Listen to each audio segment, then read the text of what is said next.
Hey there, friends. How are you all doing today? My name is Rabbit, and thank you for joining me for episode number 46 of Let's Play Eternal Eyes on the PlayStation 1. In our last episode, we once again, I feel like we're going to be saying this for a while, we just continue to make our way through the tower here on Villy Island. I don't know if this is called Vorlus's Tower or what. There wasn't really a name attributed to this other than the fact that we're on Villy Island, so who's really to say where the hell we are? But we're making our way to the top, so why don't we just continue with doing that? We're ready to head into the 4th floor. I feel like we've just been kind of cramming 2 fights into each episode, so we'll see how quickly we can get through these. Oh gosh, well, the terrain is certainly switching up on us, and oh my goodness, it's like a flame horse, almost like a Rapidash type creature, I would say anyway. Let's take a look at these. We've been seeing some repeats for a while, and I think these are palette swaps that we've seen before, at least of the model. But this one is King Kareen, and he has Jijia, not too new. And then we've got this adorable little puppet called Kirinji. We might have seen this one. I can't really recall. It's got Medicina, which is going to be annoying because it heals for quite a bit, as well as Glackinus and Lavina as more offensive spells. Okay, well, we might want to prioritize killing those things first. It looks like there's 4 of the Kirinjis with 2 of the King Kareens. So not too many foes that we'll be facing, but still enough to probably be annoying with the heals coming out. So I'm just gonna, you guys already know, throw Luke right into the thick of it. See if we can kill at least one of these creatures before too many heals get off. I don't know how lucky we're gonna be with this, but we'll see. Because if I can't kill him, this one that's facing Luke right now, then he's probably going to get healed up, assuming that the AI on the enemy side is smart enough to really think about that. They might not be, so I'm not sure what the outcome will be, but did not mean to click out of that. Let's see here. We do have Glackinus that we could do ourselves. I think, I don't know, you guys. It's so hard to say what to use for Olivier in particular. He just doesn't have a whole lot going on, but I guess we could use, Wisdom has the freeze burn effect. I wonder how that changes the spell's visuals. I think we've kind of examined this before, and it doesn't usually. I think they literally just changed the name, but nothing else is altered. It's so weird to me that they did that, though. You would think maybe they would at least switch up the name or something. I don't really know. We'll just come up here, and I'm going to physically attack. I probably could dish out a spell, but I think Haresh is going to do more physical. Oh, maybe not. Maybe I'm just so used to what a wallop he packed in the past that it's kind of hard now to predict which is the correct path to choose. And I mean that in terms of physical DPS versus magic. But okay, we've got one more turn to see if we can kill this thing. It's not looking very good. Oh my gosh. What a pain in the ass. You know what? We're not even doing this. We unlocked Tempiga, which is a solo target ability, as odd as that is. You would think it would be another AoE, but it's okay. I'm only really trying to kill one person anyway, so we'll keep our eyes on the prize, and I unfortunately was not able to do enough. I wonder if I had done a better job with Haresh's turn, if we could have killed that King Kareen. It's possible, but whatever. So as for personal things, I was sharing with you guys in our last episode that I've had, look at this. He's going to heal him up. He had 59 HP, and now he's going to probably get most of his HP back. I am going to lose it with these fucking ponies, but that just, he's back at 100% HP. So everything that I did with my turn, absolute waste. Oh my goodness. Okay, we're going to just focus all of our efforts on the ponies that are close to us, because even if we're only killing one at a time, I will fucking be so mad if that happens again, where someone's almost dead and then they're restored to pretty much 100%. Actually, he was brought back to 100%, so there is no pretty much about it. Ooh, that makes me so mad. All right, before I start talking about my shit, we're coming over here and we're killing this thing. I'll keep Luke in the front, though. so there's room for everyone else to kind of crowd around him. The problem is Olivier can't move very far. So it's very hard to really get where I need to be. This makes me a little sad because I think I need him to kill these things. Well, whatever. Let's just attack. Maybe I'll have to just leave that pony with Luke. 321 was done. I actually think between Haresh and Lafern, I can kill this one. Hold on, you guys. We're going to try something. Let me come back over here. Let's use a blue. I want to use a big boy, though. That's what I want. Let's try Bashama. Not as big as I'd like, but I want to go for the gold. Let's see. I don't think that's going to be enough solo to kill him, but it's okay. I'm not too concerned about it because we're definitely going to finish him up with Lafern's turn. Okay, so that actually wasn't that bad. And since I keep having issues with being able to cast what I want, now we will get this one off. Just again, for the sake of variety. And I might leave Lafern where she is. Just again to encourage more of the enemies to approach me rather than me kind of walking into their hands. But all right. So in our last episode, I was sharing with you guys that I have a BFF that we've been close for about 20 years, a little less possibly, but he is engaged now, and I feel like it's made it to where I don't feel as comfortable always just calling him or texting him like we used to talk every single day. It's crazy. And I remember I had some girlfriends that even felt, oh, that's kind of weird that your best friend's a guy. Shouldn't you only be best friends with a romantic partner? I don't know. I think that's kind of antiquated thinking. I think you can have multiple friends and multiple relationships that satisfy you in different ways. I also think, this is kind of another personal tangent, but I think part of the reason why so many people struggle in their romantic relationships is because people often are expecting one person to be everything for them. And I don't think that's possible. Like, I do think... okay, how should I say this? Oh, wow. Good job, Luke. That is going to fuck up that turn for me, but whatever. I'm going to see, can I kill... I might be able to kill this thing with just one turn from Olivier. Let me see. Oh, yeah. Oh, these ponies are fucked. If Olivier gets to them, that's the problem. It's if I can't reach them, then, you know, I have to rely on magic, and his magic is obviously not the best. But, oh, if Olivier gets anywhere near them, it is a wrap, and they fucking know it. That's why they've been running like little bitches. But, oh, damn, I wish I could go down one. Well, I wouldn't be able to get all of them either way. We're just going to focus the ponies. They might all just heal one another, but there's a chance that someone won't heal. So I should be able to insta-kill someone. Soon, anyway. That's the goal. And Lafern, you already know we are going to try... Actually, you know what? I might do... We could do Jijia. Oh, no, that doesn't attack multiple people. So let's bench that idea. We might just go back to Freeze Burn, you guys. I feel Freeze Burn is my new Igniga. Was that it? Or Tempera that I was spamming a lot for a while.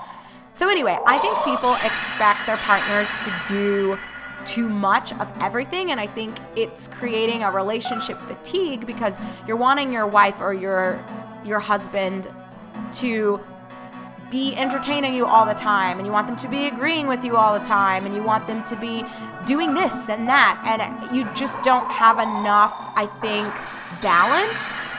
I'm not saying that it's good to have a lot of romantic partners, although I'm not judging people who are in open relationships, but I think more so the point of what I'm trying to make is I believe a really strong, healthy marriage comes from having more support outside of the marriage, and whether that's from family, so familial relationships where you're able to bounce ideas off one another, and only if they're healthy, though, of course. Like, if you have people that just hate your spouse and they're always feeding you just really negative thoughts and ideas, you know, that's not good for anyone. But I'm talking about true support, true objectivity, where you have someone who cares about the state of your marriage and wants you to thrive and wants you to succeed, and they're there to kind of maybe help you field some concerns that you're having, or field some of those difficult conversations that you want to have with your spouse but you don't know how to really instigate it, those sorts of things. So I think it can come in the form of those familial support relationships or friendships that also provide that type of support that you can't necessarily get from your spouse. Because I think something people don't consider is, what if you and your spouse are fighting and you do want an objective perspective, like you're open to the fact that you could be wrong, but you're not sure. You can, I guess, be fine without having someone to bounce ideas off, but I think it's healthy to have a friend or a sibling or a cousin or whomever, someone that can share with you and just for you to feel like you're being heard and like you're not in it. Oh wow, that pony has 1 HP. I cannot believe it lived. I don't think, this actually will reach. Very interesting. I cannot believe you made it with 1 HP. You should count your blessings, little pony. Well, maybe you shouldn't count them for too long because he just died. So anyway, I always thought that was so strange how I've met people before that they think it's improper as a woman for me to have and he's going to bring him up, for me to have a male best friend. And, even vice versa, where they think for a guy to have a female best friend that's wrong and it's so disrespectful to all parties that aren't in on the friendship. Like, how could you do that? I think people need to be more open to the fact that, how does the saying go, that it takes a village? And I truly believe that when you're having a family, that there's just so much brokenness that has come about from people being isolated. And some people like that. Y'all already know. I am the first person to admit I am an introvert and I don't mind being alone. In fact, I prefer it. If I was by myself for a whole month, I wouldn't start to feel bored or anxious as long as I had books or video games to keep me occupied. Like, I just don't need to constantly be stimulated by physical interactions with people, but I do still value those one-on-one relationships to where, having Andrew is everything to me, and he's been such a blessing, and I don't know, I just feel so blessed to have him because he's really, for all of his flaws and all of his faults, I have them too. He's been extraordinary in balancing out a lot of pain that's come through in my life and me navigating a lot of very difficult situations and even difficult relationships with other people. He's just been wonderful. So I do value my one-on-one relationships with him and my relationship with my sister Bear. Those mean a lot to me, but I don't need to constantly be engaged with people. Like, being in the same room as one of them, even if we're both doing totally separate things, is fine. Whereas I know Andrew is more extroverted and he values just constant stimulation from people. He likes large groups of people. Broken bow, why would I find that? So I think for him, once we start having kids and there's crying always happening and laughter and 4 or 5 people running around and in and out, that really is an environment that he thrives in, whereas I don't personally like that. I prefer more peace and quiet and maybe just one person around me, and I don't really get bored because I think I am more introspective. So I think it's crazy to me that people have this antiquated thinking where you can't be friends with someone of the opposite sex because the temptation is too great. It's why don't you have some fucking self-control and not suck dicks all the time, or be able to field and vet which dicks you should be sucking. If you're married, it should probably only be your husband's. I'm just saying. The string seems to be loose. Find out for yourself whether it works or not. Why would I have even gotten that as a drop? Does that not seem so strange to you guys? Why? It doesn't lower my attack though, but it does bring down a lot of other things. That is weird. I don't know what is going on. It might be a trap and it's actually not broken. I really don't know, you guys. But anyway, so the point of me even sharing all of that was just to, I guess, build up again that I personally am not in that camp that you can't be friends with different people. But maybe, you know yourself, if you are tempted to sleep with everyone that you're attracted to, then perhaps you shouldn't have friends of whatever sex you're attracted to. but I think it doesn't make sense, and it's very outdated to say you only need your spouse to be your best friend and you only need one person in your life to be everything. I think that's setting everyone up for failure because your expectations are unrealistic, and it's just not healthy for that other person. And it's unfair for you to expect that other person to just be everything for you, because you can't be everything for them. Maybe in a perfect world where everyone is amazing and perfect themselves, you could maybe make that argument that you really only need one person and then your kids to be good. But sadly, the world is a fucked up place. We all are flawed and imperfect, and we're all products of our limited upbringings and choices that we've made for better or for worse, or, you know, maybe they were the best choices one could have made at the time, but just due to the circumstances, you still were fucked no matter what. And oh my gosh, this is crazy. This looks like this is gonna be wild. And these monsters are level 75, so they're catching up on me now, you guys. I think I'm just gonna go forward. Actually, I take that back. We're going down. Down, down, down. Oh, I can't actually reach him. All right, just kidding. We're going forward. That's what we're doing. And we're all just going to hug each other's nuts here because I don't like the looks of this. And I think things can get out of control really fast. Oh, why don't I quickly... Oh, well, I can't really look at it right now. I'll take a look in a second. Let me figure out what I'm doing here. We'll do the freeze burn so I can hit all of these jokers.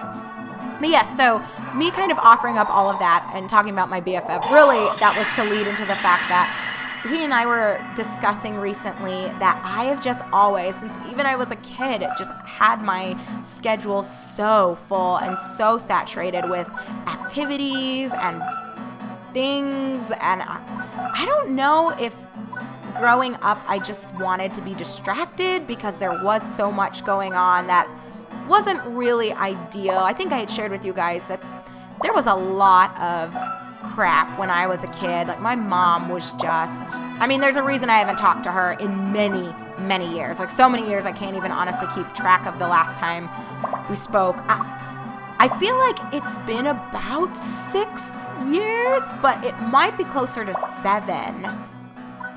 I don't know. Like, that should tell you something, though. Like, I genuinely reached a point where I didn't even care anymore, and I was like, I don't even care. Like, I'm not tracking this anymore. I'm just not even entertaining you, and I'm not entertaining your bullshit. I just had to be done for my own mental health, and it's sad because I think people really will judge you for that if you just suddenly stop talking to a family member. Oh, great, I cannot reach that person over there, and I might not even be able to reach this person over here, but we're gonna see. Nope, he's one step away. I probably should have attacked first with LaFern, but it's okay. You know what? They're gonna all come to me, and we're gonna be in a nice little huddled mass, and we'll just be able to take out people. I just think it's gonna be a little cluttered, and I am worried about Haresh's HP, but as long as most of them start cornering Luke, then it shouldn't pose too big of a problem for me. I need to also make sure that I'm healing Haresh. Oh, that did nothing. I guess our magic defense is pretty good. It's the physical damage that just eats you up. But okay, so I don't know why my schedule has just always been insane, but he and I were talking recently, and he was saying, you know, you are one of those people that I think when you hit your 30s, you really deserve like an early retirement because you have just been hustling for so long, again, for better or for worse. You just need a break. And I don't really feel like I'm on the verge of burnout or anything. I know that's something that some people, if they've been doing too much for too long, it just, oh, okay, this is what I need to do. Look at these actual monsters. I don't think we've checked these out yet. This is Death Arms. I think there's a blue version of these, and they're called Nightmare, I want to say, that we've seen before. They've got Hammerga, and then we already know what the other ones are because it's the same thing as Olivier. So, but just for the sake of showing you, here it is, Hell Armor, and it's got Tempiga. Very interesting. But okay, back to what I was doing. I'm going to have LaFern kind of move up and sit right here because LaFern should be able to kill, I think, anyway, all of these folks right here. I probably don't need to go with such an extremely large range there. We'll just stick with Bashama. It should be enough. And it honestly, I'm expecting it to kill both of them, but I guess we'll see when the damage is actually dealt. So I don't feel like I'm, okay, I guess it's not going to kill both of them. I do not feel like I'm on the verge of burnout, but at the same time, I know that I greatly am ready for a time of peace, or a time where I can relax more and reflect more. I just feel, as my life has kind of been right now, there's just always so much going on, to the point where it's hard to feel like I'm really able to take time out for myself. And somehow, you make do. And I guess one could argue that that's just life. And for some people, you just have no choice but to constantly be rushing and hustling, and you just have to find time for yourself in the midst of all the chaos. And I get it, and I think that's valid. And oh my goodness, do I have no other AoEs other than my big hitters, my big boys? It doesn't look like it. So it might just be, I want to do an AoE, but once again, I was trying to look for an opportunity to switch it up. Okay, and I don't understand why some of these just hit in such a narrow range. It's not ideal, but it doesn't matter anyway. So there was really no point for me to have spent all that time, because I can't even touch both of these knights here. So it is what it is. As long as, again, we kill one of them, then but I don't think we even will kill one of them, because oh shit, I can't move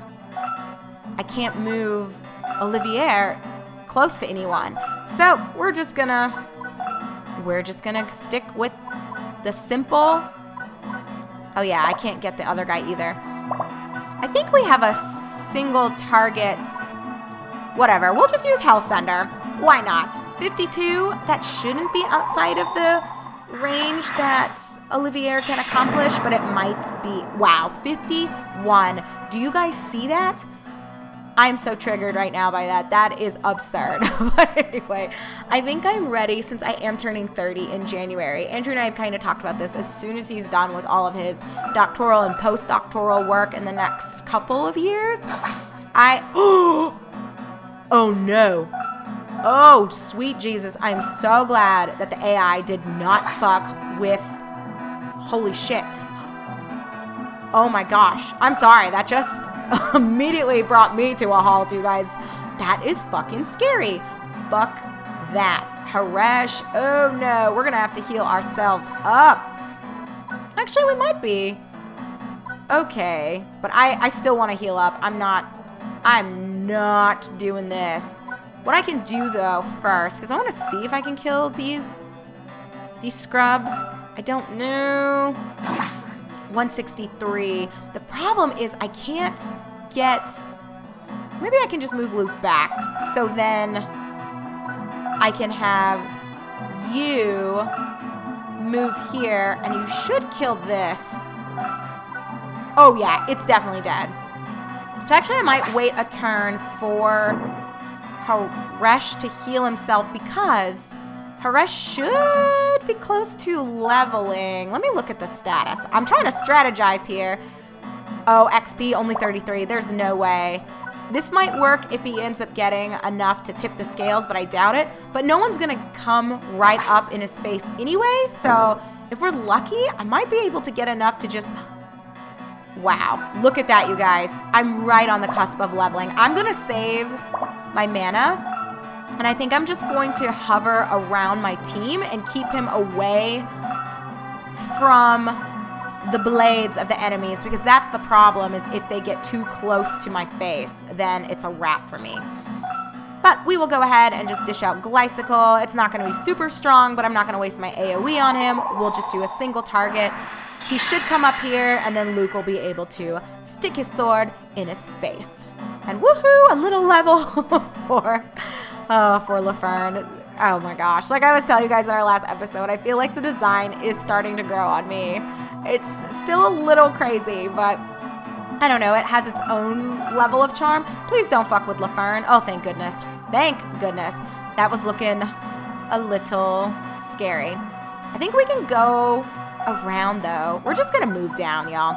We're going to move down. This is going to be a bit of a choke point, but I'm not mad about it. I am not mad about it. Oh my god, Luke does so much damage. This is outrageous.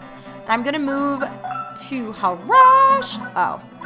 Well, Harash, it looks like you're not doing anything quite yet. We're just going to take out these chests then so that we can move freely. That's so bizarre, though, because Harash has such a big range that it's odd he can't just switch to the other side like you would expect. Huh. Very, very strange. Whatever. Once again, let's just dish out something big, something strong. We might kill it, we might not. But then I'll move and I will let Olivier come up, kill the chest, or destroy the chest, and then we'll just kind of move forward. Oh, or not. That's not how it's going to be. But it's okay. Move out of the way. I wish Olivier had more range to his movement, but I understand that that would be so broken since he already does so much damage and his defenses are high.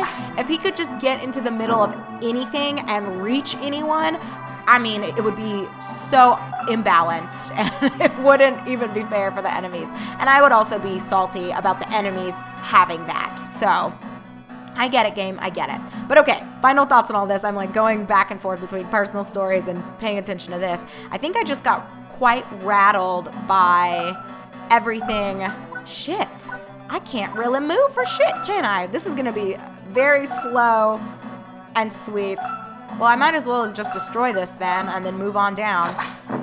What did we get? Anything juicy? No, just a jewel. Well, I shouldn't say just a jewel. It's nice to get them. They're bringing up the stats of our folks here, which is always wonderful. I'm still holding out. You know what? Whatever. I might as well just heal myself because I think that actually I'll get enough XP to where I'll level up anyway. So medium amount of MP. We don't need to worry about MP right now. All right, Medicina on myself. Go, Gadget Medicina. Oh boy. Let's see how much XP we get from this too. So yeah, enough to tip the scale, so I ended up just replenishing my own pool of mana and HP. So a little broken, yes, but does it work? Also yes. I better move over here so we can just hop on down. All right, friends, it's gonna be a slow crawl to the enemy, and I was not expecting this fight to be so cumbersome, but the layout of this map kind of made it to where it's a pain in the ass. But we should be close to a cutscene of some sorts. I feel we've really just blasted on through. But you know, I always say that and then there's nothing awaiting us immediately after. So who really knows? But we're getting there. Let's wait. I don't know how far you're gonna be able to go. Obviously not too far. I'll move LaFern. Yes, we'll move LaFern, and I wonder if I actually could be dealing some magic damage. I'm not putting Haresh right there because 2 slices from their blades and it's a wrap for me, and that would make me a very unhappy camper, to say the least. So we'll just throw this out here, start getting off some chip damage, and then the rest of the squad should be able to come down and pummel these little suited puppets here.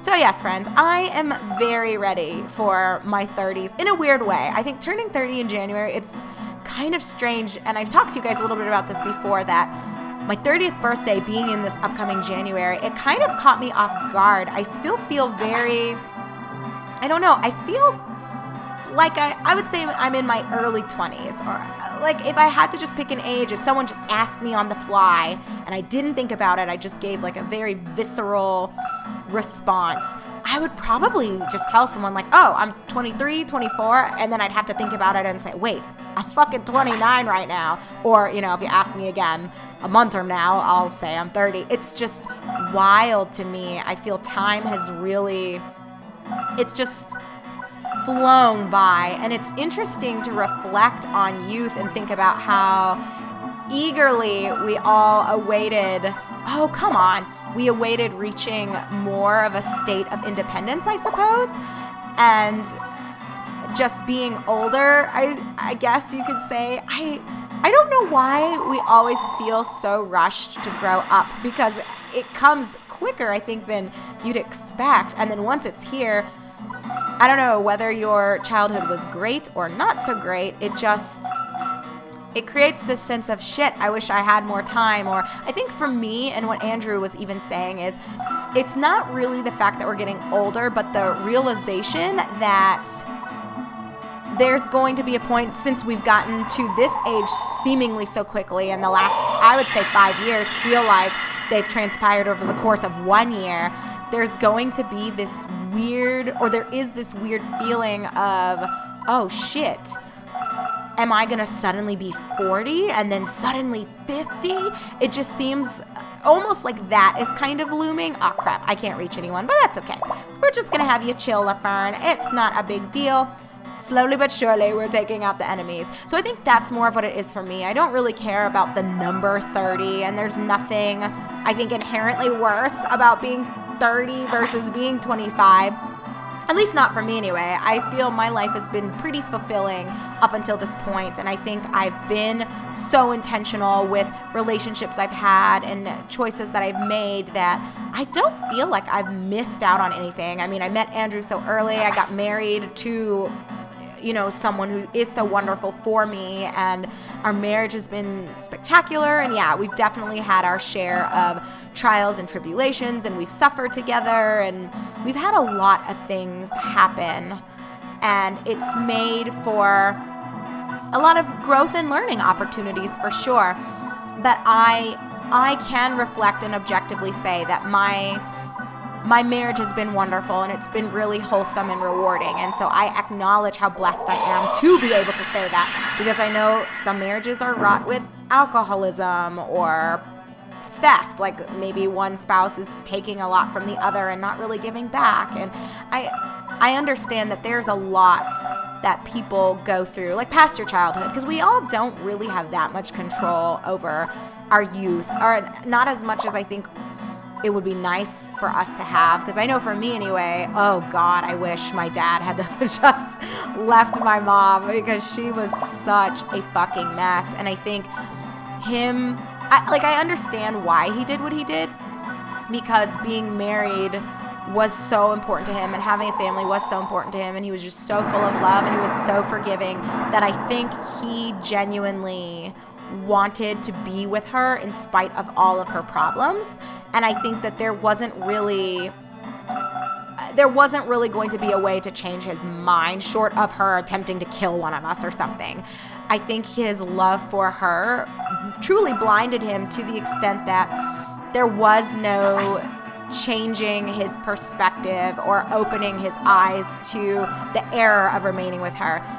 A few of us have talked about this, where we've thought, like, God, how much more fulfilling would our childhoods, if you want to say it plurally, have been, and how different could things have been in our teen years had my dad just told her to fuck off. I think it would have been insanely better for everyone, but he didn't. And you can't, keep thinking about, well, what if this and what if that, because you're not going to get anywhere, and you're just going to be bitter. And I am not about being bitter, especially about something I can't even fucking change. I might be bitter if, I realize that I got overcharged on something at a restaurant, and you better believe I'll be going back and complaining about it. Well, it depends on how overcharged I was, but something like that. It is not productive to sit and stew and just allow your heart to be hardened by the sorrows of your youth, because you can't do anything about it other than try to just move forward and think positively and take positive steps towards the healing that you need to be a better person. So that's kind of how I look at it, and I'm just grateful that Andrew was able to be a part of that. But I know, and I suspect that part of the reason why I often just would completely clutter my schedule with thing after thing, to the point where I would be so exhausted and not sleeping, and my physical health would even suffer because I just wasn't even taking time to eat or taking time to really sleep appropriately. I think part of that was to fill my time, so I wasn't ruminating on, blood blade, that could be interesting. So I wasn't ruminating on the pain that I was feeling or the suffering that I was enduring at the hands of fate and my circumstances because I couldn't control it. But there's no need for me to still have this habit. And I think that's the thing that my BFF and I were more discussing and reflecting on. Like, why do I still do this? I'm almost 30 and I've had a pretty good life for a while now. So Blood Blade, a cursed sword that seeks blood. The blade is never dry of blood. That's fucking gross. But we'll quickly just look at it on Luke and then we're out of here because this, oh no, we're not doing this. This lowers magic defense, hit rate, and speed, and it might bring up attack by 20, but that is not worth the other hits that I'm taking. So smell you later, Bloodblade. And we are over half an hour yet again, so we're just going to go ahead and immediately call this an episode, and I will finish reflecting on sort of my future plans and kind of what my hopes are, since we all know why I've historically kept such a busy schedule. And I think my friend posing that question, like, why do you still do this? Like, you really need to relax. And yes, it's nice to be a hustler, and it's nice to be able to pay your bills and put away things for savings and even take care of other family members. Those of you who also come from an immigrant family know what I'm talking about, where that expectation is that you send money back home and you help other people emigrate and all that good stuff. But the pressure doesn't need to be there to the extent that I put on myself anymore. So I don't know. I am thinking very fondly about what the next 3 to 5 years will look like. And we'll talk a little bit more about that in episode number 47. So thank you for watching, everyone. My name is Rabbit. This is our run through Eternal Eyes on the PlayStation 1. And as soon as we come back together, I'll just go ahead and have the menu / screen prepped. We will throw the orbs and jewels at our puppets and then head into, what is this going to be? Floor number 6. For some reason I was thinking 8, but we're not that far into it, but we are getting close. Technically this might be floor 8 because we had the ground, I think we had the entryway, the underground entryway, and then I think the base floor or something like that. So anyway, we've been making our way through here for a while. Hopefully there aren't too many more floors left, and I promise episode 47 will not be as long as our last couple have been. So thanks for your patience, everyone. Take care, be good, and I, your host Rabbit, look forward to seeing you in just a moment in episode number 47.